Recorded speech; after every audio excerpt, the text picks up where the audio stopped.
Rasya, Ade Pasetia, Yoda Firdaus, Panji Gunawan, Bang Salir, Hanapi, Leo, Nurjana, Dino 27, dan penerbahaners yang ada di seluruh dunia. Kalau semuanya dimanapun kalian berada, bagaimana kabarnya? Kembali lagi bersama saya John, Still in the House, sebuah film yang dibintangi oleh salah satu aktor favorit saya, yakni Kang Johnny Depp, di mana beliau baru saja memenangkan kasus pencemaran nama baik yang membuatnya harus ditendang oleh Disney, sehingga kita tidak akan bisa melihat akting beliau lagi sebagai seorang Kapten Jack Sparrow. Tapi ya nggak apa-apa, yang penting Kang Johnny terbukti tidak bersalah dan nama baiknya kembali lagi. Nah, daripada banyak bercocot-cocot di awal, langsung saja pasang handsfree, simetriskan pesu serbahan, kencangkan celana dalam, selamat menonton dan cekicrot.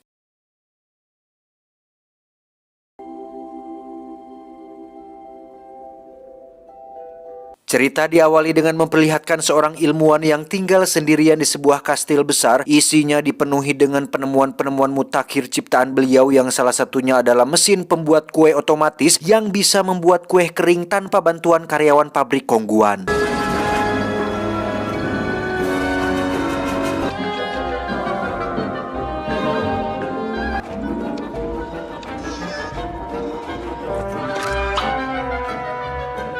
Saat itulah sang ilmuwan mendapat sebuah gagasan untuk membuat mesin atau robot yang memiliki hati, di mana beliau akhirnya berhasil membuat sebuah robot dengan wajah yang mirip dengan Kapten Jack Sparrow muda yang dia namai dengan Edward, tidak pakai coolant. Go ahead, smile, it's funny.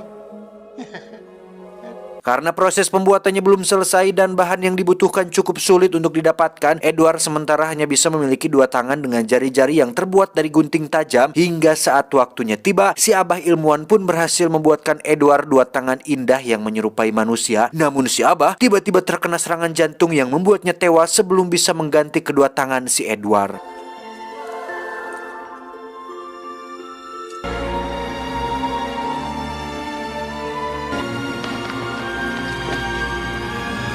Dan inilah Edward si tangan gunting, tidak pakai kuku. Beberapa tahun kemudian, setelah kematian si abah ilmuwan, kita akan dibawa ke lingkungan perumahan yang berada sangat dekat dengan kastil tempat tinggal Edward, di mana ibu-ibu komplek di sini tidak jauh beda dengan ibu-ibu yang ada di daerah kita. Memiliki sebuah skill profesional, yaitu menggunjing alias menggosip.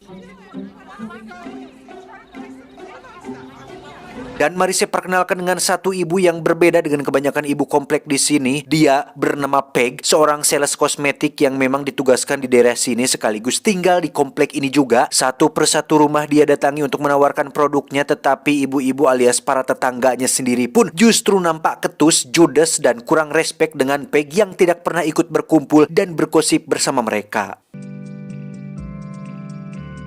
Okay, dear, what one did you like best? There was the winsome wahine. You don't actually think I have any money, do you?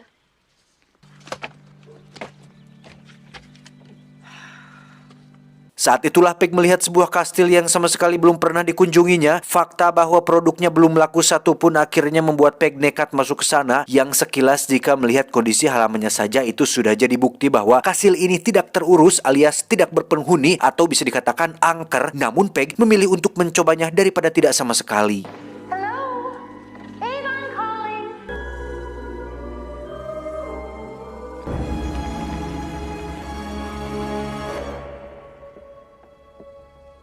Dan untuk pertama kalinya Edward bertemu dengan seseorang selain almarhum sang ilmuwan. Awalnya Peg terkejut melihat kondisi tangan Edward yang dipenuhi gunting dan wajah yang penuh bekas luka. Namun saat ditanya, apakah kamu tinggal nyalira? Saat itulah hati nurani seorang ibu Peg pun muncul hingga dia memutuskan untuk membawa Edward pulang bersamanya. What happened to you? Are you alone? Do you live up here all by yourself? No, I won't hurt you. I think you should just come home with me. Melihat Peg membawa seorang pria di dalam mobilnya tentu memancing hasrat cungur para ibu-ibu, di mana mereka semua langsung berbagi informasi satu sama lain dan memutuskan untuk berkumpul dalam rangka mendiskusikan tentang pria yang dibawa oleh Peg. Hello? I just saw this strange guy driving with Peg. I didn't get a very good look at it. Did you get a good look at it? He looked kind of pale. Okay, I'll be right there. Don't do anything without me. Dan mari saya perkenalkan dengan anggota keluarga Peg. Ada Bill, si ayah, Kevin, si bungsu, dan satu lagi ada anak sulung Peg yang kebetulan sedang liburan. Dia bernama Kim. Wajahnya tertera di foto yang ketika melihat wajah cantiknya Edward yang pada dasarnya robot humanoid dan diberi perasaan sama seperti manusia pun untuk pertama kalinya merasakan takjub atas kecantikan yang dimiliki oleh seorang wanita, yaitu si Kim. Ketika makan malam bersama, Kevin yang polos pun terus memandangi Edward ketika sedang kesulitan memakan sebutir kacang polong, di mana Peg langsung menyuruhnya untuk tidak melakukannya karena itu tidak sopan. Yang lagi-lagi hal ini membuktikan jika Peg adalah sosok wanita yang baik hati sekaligus menghormati siapapun termasuk Edward yang baru dikenalnya. Would you like some butter for your bread? Keesokan paginya, Bill terlihat sedang memotong tanaman sambil mendengarkan dongeng Kang Ibing di radio, di mana Bill dan Kevin benar-benar dibuat takjub ketika melihat hasil podongan Edward yang sangat luar biasa. Look!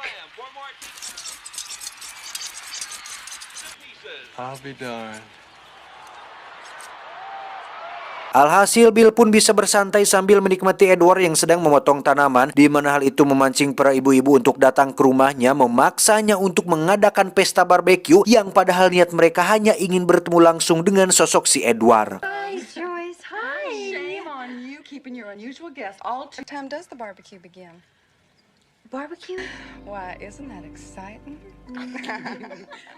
Saat pesta berlangsung, Peg pun menjelaskan jika Edward ditemukan dengan kondisi sudah seperti dan menganggap jika kondisinya sudah seperti itu sejak lahir, di mana para tetangga tidak mempermasalahkan tentang hal itu dan justru lebih takjub dengan hasil karya potongan tanamannya sekaligus penampilan nyentrik yang dimiliki oleh si Edward.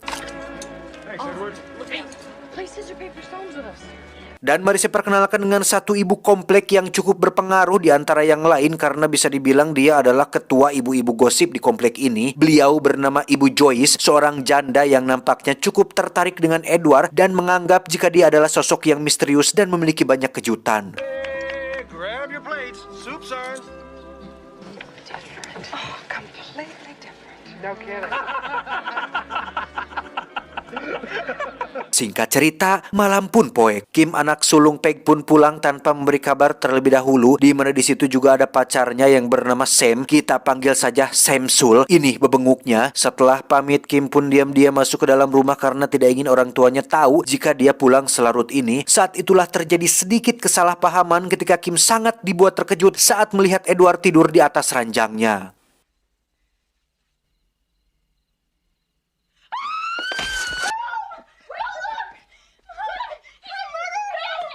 Setelah dijelaskan, Kim pun akhirnya mengerti dan mau untuk dikenalkan dengan Edward, anggota keluarga mereka yang baru, di mana Edward sangat dibuat gugup dan kikuk melihat wajah cantik Kim, sampai-sampai membuat papan sirkuitnya korslet dan jatuh saat itu juga.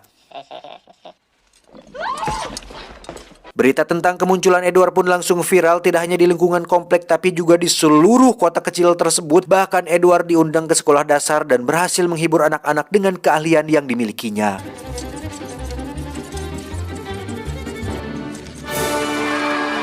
Ibu Joyce yang awalnya suujon pun kini menjadi sangat baik karena ada maunya, yakni tanamannya dipotong sama seperti di rumah Peg. Bahkan tidak hanya Ibu Joyce, semua warga komplek pun kini memiliki tanaman yang indah berkat keahlian yang dimiliki oleh Edward. Wouldn't you like a nice cool glass of lemonade? Suatu malam, Peg pun mengundang pacar Kim dan satu temannya untuk makan malam bersama di rumahnya. Sikap mereka berdua jelas menunjukkan rasa tidak suka, bahkan memandang aneh sosok Edward. Apalagi ketika Edward tak sengaja menjatuhkan daging tepat di tubuh si Kim, yang hal tersebut membuat Edward menjadi merasa bersalah dan tidak percaya diri.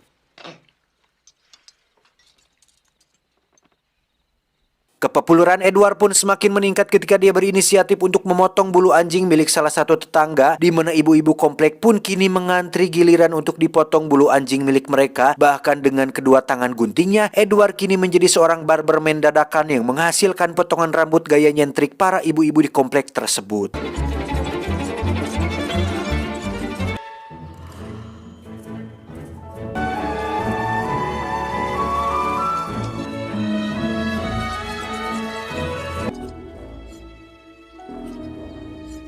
Suatu hari ketika Edward diajak ke tempat penajaman gunting dan perkakas, di situ ada Kim dan Samsul pacarnya yang sedang bermesraan, yang untuk pertama kalinya Edward merasakan rasa cemburu dan sakit hati ketika melihat wanita yang disukainya tengah bersama orang lain.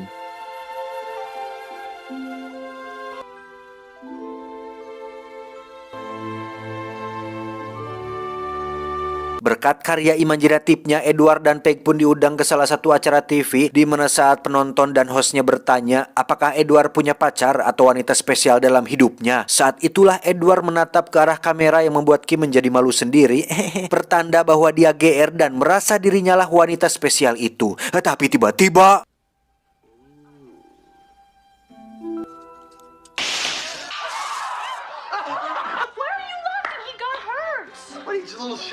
suatu hari Ibu Joyce pun mengajak Edward ke salon miliknya, yang di situ dia diajak ke ruangan belakang dan perlahan Ibu Joyce pun menanggalkan pakaiannya seraya menggoda Edward dengan gaya cumentilnya, di mana Edward yang polos pun langsung pergi setelah jatuh dari kursi, yang hal itu membuat Ibu Joyce merasa sangat kecewa dan sakit hati kepadanya.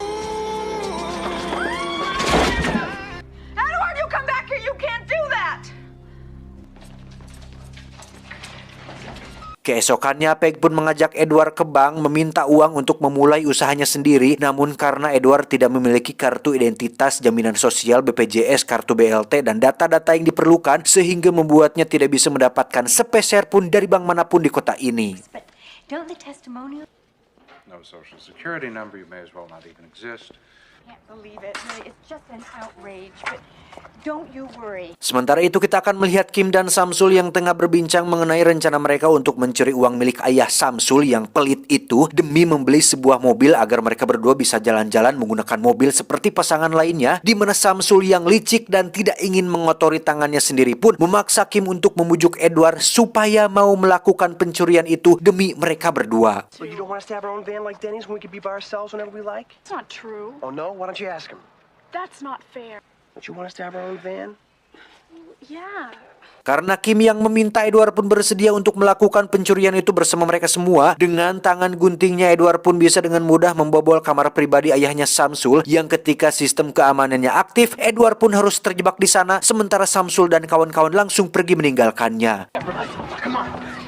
Jimmy, can't you leave him here? Come on, Kim.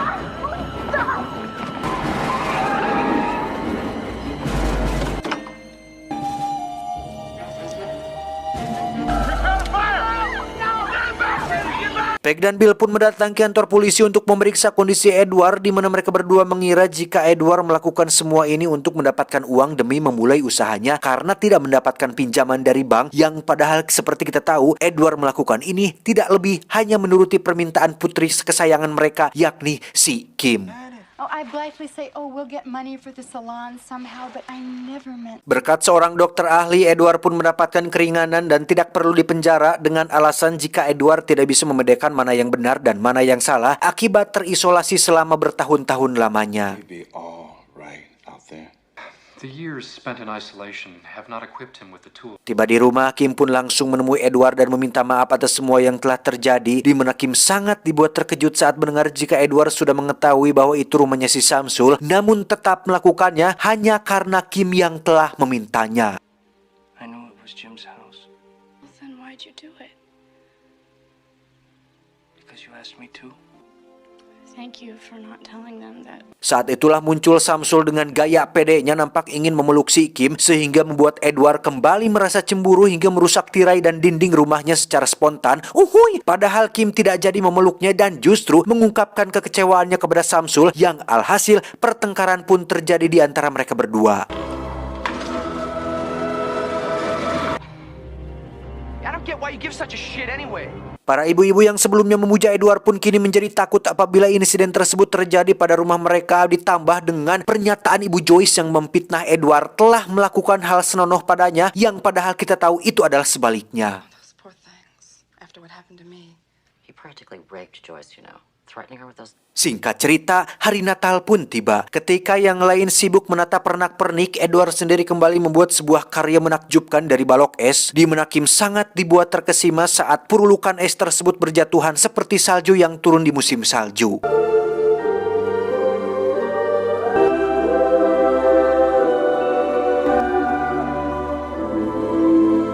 Saat itulah Samsul muncul secara tiba-tiba yang membuat Edward berbalik dan tak sengaja melukai tangan si Kim, di mana Edward yang polos pun menurut begitu saja ketika Samsul mengusirnya dari sana. Yang ketika Edward sudah pergi, Kim pun langsung memutuskan hubungan mereka berdua karena Samsul terlalu arogan dan hanya ingin enaknya saja. I don't love you anymore. I just want you to go, okay? Just go. Hidup di lingkungan sosial dengan banyak intrik dan polemik yang terjadi setiap hari nampaknya tidak cocok dengan Edward, di mana rasa kecewanya saat ini telah menyadarkan jika Perumnas bukanlah tempat yang cocok untuknya. Saat itulah muncul Samsul yang sedang mabuk sambil mau mobil secara ugal-ugalan, yang pada saat bersamaan terlihat Kevin sedang jalan kaki yang ketika akan tertabrak, tiba-tiba ya, muncul Edward yang berhasil menolongnya. Alih-alih memastikan Kevin baik-baik saja, Edward justru tak sengaja sedikit melukai Kevin, sekaligus melukai orang yang ada di sekitarnya. Saat itulah Samsul turun bak pahlawan, menghajar Edward dengan penuh kemarahan, seolah dia sudah melakukan kesalahan besar-besaran, di mana saat tangannya terluka, muncullah polisi yang langsung membuat Edward lari kembali ke habitatnya, yaitu kastil tua tempat tinggalnya.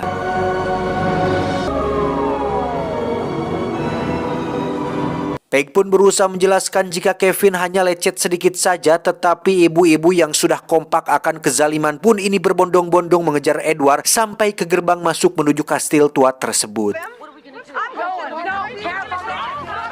Tanpa diketahui, Kim pun sudah berada di dalam kastil untuk memastikan Edward baik-baik saja, di mana saat sudah bertemu, Kim pun langsung mengungkapkan rasa pedulinya kepada Edward, yang hal tersebut membuatnya merasa sedikit lebih lega. Tapi tiba-tiba They're coming. I didn't. ya, muncullah Samsul dengan pistolnya. Edward pun dihajar habis-habisan tanpa melakukan perlawanan sedikit pun selama Kim tidak disakiti. Namun saat Samsul menampar dan menendang Kim dengan sengaja, saat itulah Edward langsung bertindak dengan cara menusuk perut Samsul hingga dia tewas terjatuh dari jendela.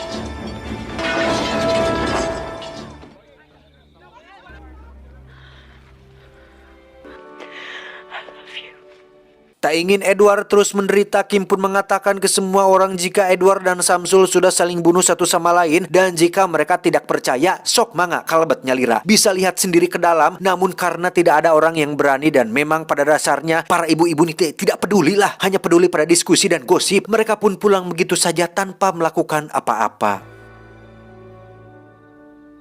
They killed each other.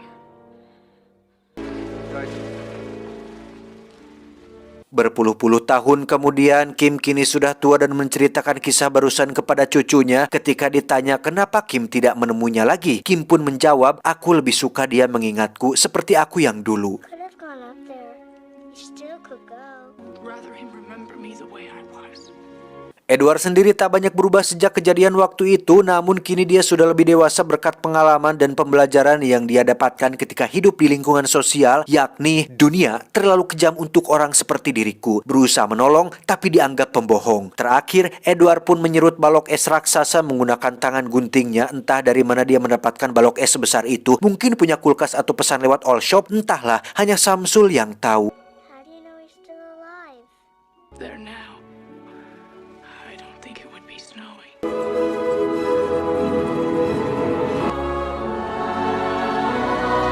Beberapa tahun kemudian, Edward pun berhasil mengganti tangan guntingnya menjadi tangan normal, di mana dia akhirnya memiliki tujuan baru dalam hidupnya, yakni menjadi seorang bajak laut dan menamai petualangannya dengan judul Edward the Caribbean. Tamat, ending yang cukup mengguntingkan. Banyak pesan yang bisa kita ambil dari film ini. Salah satunya adalah jangan percaya apapun tentang apa yang kamu dengar dan hanya setengah dari apa yang kamu lihat. Mulut diciptakan di depan supaya tidak berbicara di belakang, karena membicarakan, merendahkan, atau menyakiti perasaan orang lain tidak akan pernah bisa memuliakan pribadi kita, justru malah sebaliknya. Sama seperti ibu-ibu komplek di film ini, mereka sangat labil dan mudah sekali terprovokasi oleh orang lain. Dalam kasus ini Ibu Joyce, Setelah semua bantuan dan kebahagiaan yang Edward berikan, mereka sama sekali tidak ingat jasanya, yang diingat hanya kesalahannya. Meski begitu, Edward memang tidak perlu pengakuan dari orang lain. Semua bantuannya dilakukan tanpa pamrih, tanpa bayaran, dan tanpa butuh pujian, sehingga pesan yang bisa kita ambil dari sosok Edward adalah non nobis solum nati sumus, yang artinya bukan untuk diri kita sendiri saja kita dilahirkan. Saya John, mewakili direksi yang bertugas, mengucapkan terima kasih dan sampai jumpa di video selanjutnya. Adios, gunting kuku Thomas Alva Edison. Cuau, cuau, cuau.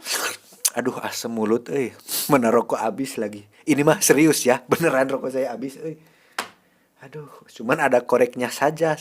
Tuh, korek yang dibeli